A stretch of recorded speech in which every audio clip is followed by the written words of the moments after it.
Bismillahirrahmanirrahim. Assalamualaikum warahmatullahi wabarakatuh. Halo, selamat pagi sahabat BKL. Bertemu lagi dengan saya Raisa Halidayanti dalam acara BKL Talk Show. Untuk topik atau tema kita pada pagi hari ini yaitu mengenai pemilu OSIS pada masa pandemi COVID-19.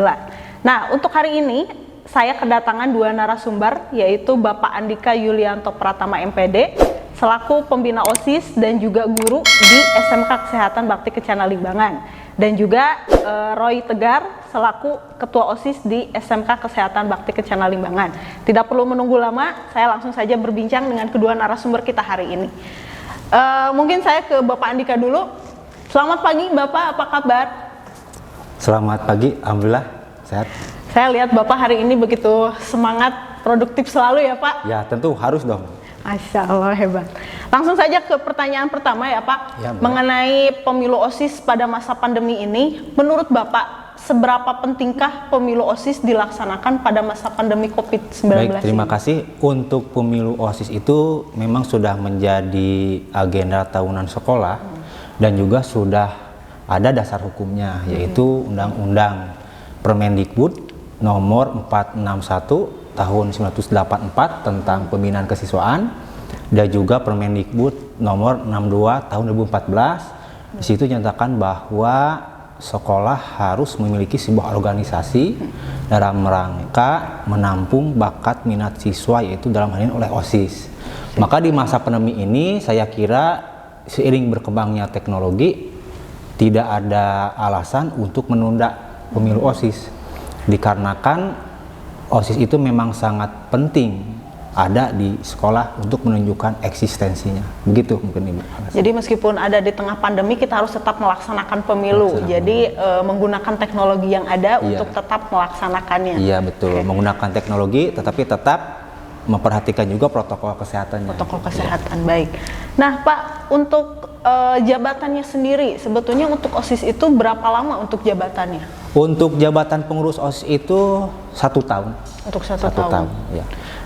Nah Pak, kalau misalkan di saat pandemi seperti ini, mungkin kan keadaannya agak sedikit terbatas gitu. Kalau misalkan tidak dilaksanakan pemilu OSIS, apakah memungkinkan jabatan OSIS yang kemarin menjadi 2 periode atau mungkin kalau tidak bisa 2 periode menjadi kosong jabatannya? Apakah mungkin? Ya, kalau seandainya di tengah pandemi ini tidak dilaksanakan pemilu OSIS, tentu akan berdampak pada pengurus yang sedang sekarang menjabat.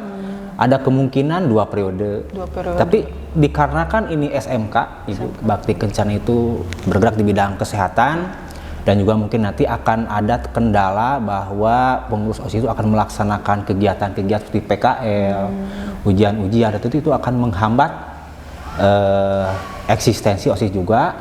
Ditambah juga dalam rangka rekrutmen pengurus OSIS baru dan sekarang sudah terlaksanakan, maka itu akan menjadi hambatan juga. Maka menurut hemat saya sangat penting untuk dilaksanakan pemilu OSIS di masa pandemi ini dengan menggunakan berbagai macam metode. Baik. Begitu. Jadi harus tetap dilaksanakan ya, meskipun gini. Baik Pak, untuk syarat-syaratnya apa saja yang harus dipenuhi oleh para calon ketua OSIS? Ya, apakah syaratnya bertambah atau mungkin berkurang karena keadaan kita seperti ini? Untuk syarat-syarat tidak berkurang, Ibu. Untuk syarat menjadi ketua atau pengurus OSIS sendiri, yang pertama mungkin tercatat sebagai siswa di Bakti Kencana Limbangan, aktif. Yang kedua juga bisa memiliki rasa tanggung jawab, mampu menaati peraturan sekolah, disiplin, toleransi, memiliki integritas, dan yang paling penting adalah prestasi. Itu mungkin misalnya. Dan juga beriman dan bertakwa. Nah, jadi untuk para calon siswa SMK BKL berikutnya, mungkin nanti ada yang minat menjadi calon ketua OSIS, itu beberapa persyaratan yang harus kalian penuhi. Jadi integritas dan prestasi juga harus ada. Nah, untuk berikutnya mungkin saya beralih ke Roy. Roy, apa kabar? Alhamdulillah sehat. Bagaimana PJJ, lancar? Alhamdulillah. Tidak ada hambatan. Numpuk tugas. Baik, Roy selaku ketua OSIS pastikan sekarang ikut berperan serta dalam seleksi calon ketua OSIS yang baru ini. Nah, untuk proses seleksinya sendiri, bagaimana proses seleksi di SMK Kesehatan Bakti Kencana Limbangan ini? Untuk seleksi anggota pengurus OSIS pada periode kali ini mungkin berbeda dengan tahun kemarin. Kalau tahun kemarin proses seleksi dilaksanakan secara langsung di sekolah, karena sekarang sedang pandemi, jadi dilaksanakan secara daring melalui WhatsApp. Jadi untuk formulir bagi para calon anggota OSIS disebar melalui WhatsApp, nanti dikumpulkan kepada pengurus OSIS. Jadi sekarang serba daring ya, mungkin Iya. karena keadaan juga yang memang tidak memungkinkan. Kalau tahun kemarin kan kita bisa langsung seleksi ya, Iya. yang mau daftar boleh silakan datang ke kantor OSIS. Nah, untuk hambatan atau tantangannya sendiri, apa yang dihadapi oleh Roy sebagai ketua OSIS dalam rekrutmen tahun ini? Mungkin hambatan yang pertama, saya sendiri tidak bisa melihat secara langsung bagaimana karakter para calon anggota OSIS. Terus saya tidak bisa melihat bagaimana keseharian mereka di sekolah, cara mereka berkomunikasi dengan teman-teman mereka, dengan kakak kelas, dengan guru juga. Saya juga tidak bisa melihat bagaimana kemampuan public speaking mereka. Nah, untuk mungkin proses rekrutmennya itu nanti para calon ketua tersebut apakah membuat video speakingnya atau seperti apa? Nah, Untuk seleksinya? Untuk seleksi para kandidat calon ketua OSIS, yang pertama setelah dilaksanakan wawancara dengan Bapak Andika pada beberapa minggu ke belakang di sekolah secara langsung, alhamdulillah lancar. Terus para kandidat yang telah terpilih sudah ditugaskan untuk membuat video kampanye untuk menarik para siswa untuk memilih mereka menjadi ketua OSIS SMK Kesehatan. Oh, jadi untuk kampanye juga sekarang serba daring ya, mereka masing-masing membuat video visi misi mereka untuk menjadi ketua dan wakil ketua OSIS. Nah, untuk calon ketua OSIS tahun ini, apakah yang mengikuti lebih banyak dari tahun kemarin atau justru berkurang yang mencalonkan? Untuk para calon anggota OSISnya mungkin sama saja. Yang menjadi perbedaan untuk kandidat calon ketua OSIS kali ini mungkin sistemnya tunggal. Kalau kemarin kan saya berpasangan. Iya. Kalau sekarang jadi tiap kandidat nomor urutnya masing-masingnya satu orang. Jadi tidak berpasangan. Untuk wakilnya sendiri bagaimana? Nah, untuk wakilnya nanti kandidat dengan nomor urut yang paling tinggi itu yang jadi ketua OSIS, yang tertinggi kedua jadi wakil ketua 1, dan yang tertinggi ketiga jadi ketua kedua. Oh, jadi kalau tahun kemarin kan langsung berpasangan ketua dan wakil, kalau sekarang tunggal dulu baru nanti diseleksi yang wakilnya. Oke, baik. Nah, saya ke Pak Andika lagi. Boleh. Pak, apakah perbedaan tahun kemarin dengan tahun sekarang dalam rekrutmen calon ketua dan wakil ketua OSIS Baik, tahun ini? terima kasih. Sebagaimana yang telah dikatakan oleh Roy selaku ketua OSIS, tentu ada perbedaan. Yang pertama, kalau tahun kemarin itu siswa secara langsung dihadirkan di suatu ruangan, lalu kita lihat biodata lengkapnya berkaitan dengan visi misi, lalu prestasi dan pengalaman, sehingga kita bisa menilai kepribadian, bisa melihat juga prestasi seperti apa, public speaking seperti apa. Nah, untuk sekarang serba daring, menggunakan aplikasi WhatsApp. Memang menggunakan aplikasi yang memang sudah populer di kalangan siswa, sehingga alhamdulillah proses rekrutmen tahun ini meskipun secara daring bisa dilaksanakan, dan juga untuk menilai kepribadiannya sendiri itu melalui proses wawancara. Tentu dengan perhatikan protokol kesehatan. Jadi tidak semuanya langsung hadir Ibu di sesi, misalnya sehari 4 orang gitu ya, dengan memperhatikan social distancing, menggunakan masker, dan juga cuci tangan dengan menggunakan air mengalir seperti itu. Dan juga untuk prestasi dan pengalaman juga setelah langsung kita sudah memberikan tugas, tadi sudah dikatakan oleh ketua OSIS, melalui sebuah video kampanye, cara mereka bertutur kata, cara mereka berbicara, cara mereka juga menyampaikan visi misinya. Nah, seperti itu. Secara tidak langsung kita bisa menilai dari situ. Jadi untuk wawancara tetap dilaksanakan secara langsung, tapi tetap memperhatikan protokol kesehatan. Memperhatikan protokol kesehatan. Nah, jadi dari video yang mereka buat tentang visi misinya, dari karakter, tata bahasa itu udah kelihatan. Sudah bagaimana. kelihatan. Nah, Pak, untuk syarat selanjutnya kan tadi Bapak bilang ada prestasi. Nah, dalam berdemokrasi itu biasanya kan Pak, dalam persyaratan itu siapa saja yang memenuhi persyaratan, yang memiliki jiwa kepemimpinan boleh. Nah, menurut Bapak seberapa penting prestasi yang harus dimiliki oleh para calon ketua OSIS? Baik, terima kasih. Apakah prestasi tersebut bisa mempermudah mereka untuk lolos langsung dalam perekrutan seperti Baik. apa? Terima kasih. Indonesia itu negara demokrasi, memiliki sistem pemilihan. Sebagai bagian proses edukasi di sekolah, maka kita menerapkan hal itu terutama dalam organisasi siswa intrasekolah. Prestasi itu sangat penting dimiliki oleh setiap pengurus OSIS.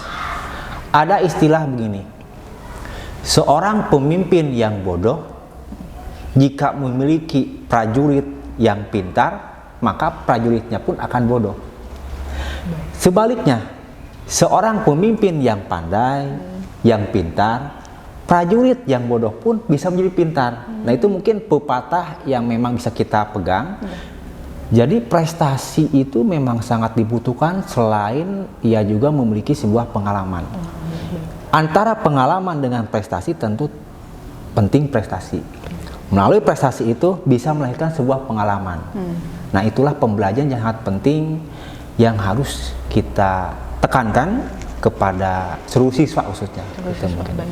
Nah, jadi prestasi juga mungkin penting ya Pak bagi para pemilih nanti untuk menilai nanti para calon ketua dan wakil ketua nanti yang akan menjadi pemimpin di sekolah, track recordnya seperti ini, baik. Gitu. Nah, mungkin untuk Bapak dan Roy, Bapak selaku pembina OSIS dan juga Roy sebagai selaku ketua OSIS di SMK Bakti Kencana Limbangan ini, harapan apa yang Bapak harapkan dan juga Roy harapkan dari para ketua calon ketua OSIS di tahun 2020 ini? Mungkin Bapak dulu. Baik, harapan saya selaku pembina OSIS kepada para calon ketua OSIS, meskipun sekarang masih pada masa pandemi, semoga mereka bisa menjadi seorang pemimpin generasi penerus bangsa dan juga tentu bisa memimpin OSIS itu lebih baik dari tahun berikutnya, serta bisa melahirkan inovasi-inovasi kekinian yang memang berbasis IT, apalagi sekolah kita sekarang berbasis smart school, segala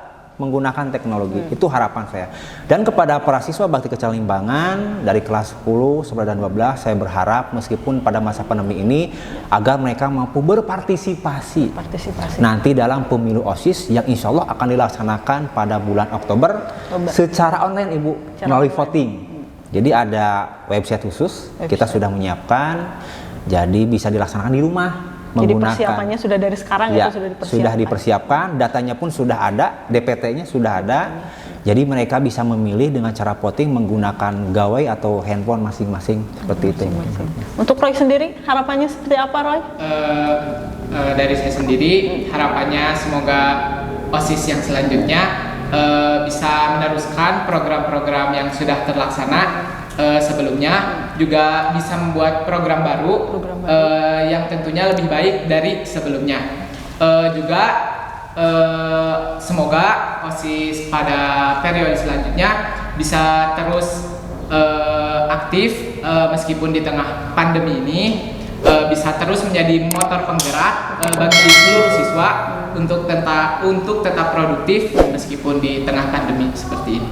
Jadi untuk para calon ketua OSIS tahun ini diharapkan membuat inovasi terbaru. Betul. Jadi tantangannya mungkin lebih besar lebih daripada besar, tahun kemarin. Betul, jadi untuk yang tahun ini mungkin pengembangan IT-nya, program-programnya lebih dikembangkan kembali. Betul. Nah, Roy, pesan apa yang mungkin ingin Roy sampaikan selaku ketua OSIS pada siswa SMK Kesehatan Bakti Kencana Limbangan? Ada mungkin pesan-pesan yang ingin disampaikan?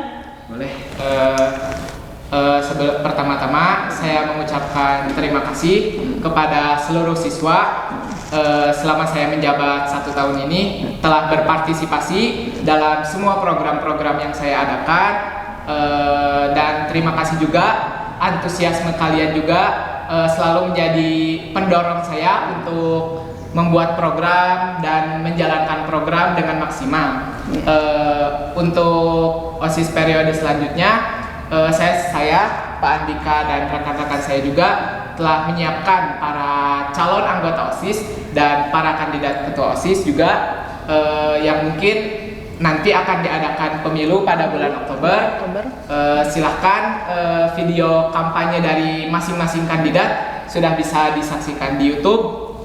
Jadi kalian sebelum memilih harus bisa mengenali dulu bagaimana para kandidat tersebut. Baik, terima kasih Bapak Andika Yulianto Pratama Sama-sama. dan juga Roy Tegar yang sudah hadir di BKL Sama-sama, Talk Show Bu. hari ini. Sama-sama. Mungkin di lain kesempatan kita bisa bertemu kembali. Amin, amin. Sekian bincang-bincang hari ini. Nah, untuk para siswa SMK Kesehatan Bakti Kencana Limbangan, jangan lupa bulan Oktober gunakan hak pilih kalian dalam pemilu OSIS. Jangan karena ada tekanan atau misalkan karena ikut-ikutan teman, pilih sesuai hati nurani kalian. Saya pamit undur diri. Terima kasih. Wassalamualaikum warahmatullahi wabarakatuh.